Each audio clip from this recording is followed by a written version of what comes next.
Hi అండి, welcome to Krishna Sita YouTube channel. నేనైతే మొన్న స్మార్ట్ బజార్కి వెళ్ళినప్పుడు అయితే ఇలా పాప్కార్న్స్ ఇంటి దగ్గర తయారు చేసుకోవడానికి కానీ ప్యాకెట్స్ అయితే తెచ్చుకున్నానండి. 2 ప్యాకెట్లు, అందులో ఒక ప్యాకెట్ అయితే తయారు చేశాను. తయారు చేస్తే ఇందులో ఆయిల్తో అయితే ప్యాకెట్ అయితే వచ్చింది కానండి.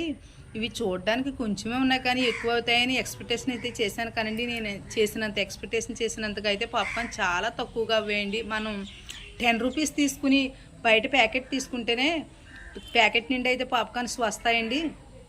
మనం ఇలా ప్యాకెట్ తీసుకుని ఇంటి దగ్గర రెడీ చేసుకున్నది, ఈ ప్యాకెట్ కూడా 10 రూపీయేనండి. 10 రూపీస్ అయినా సరే మనం బయట కొనుక్కున్న ప్యాకెట్లు అంత ఎక్కువైతే పాప్కార్న్స్ అయితే రాలేదండి. చాలా తక్కువగా వచ్చి నేనైతే ఎక్కువ వస్తాయని ఎక్స్పెక్టేషన్ చేశాను కానీ చాలా తక్కువగా వచ్చాయండి. కానీ పాప్కార్న్స్ అయితే చాలా బాగా వచ్చేసాయండి.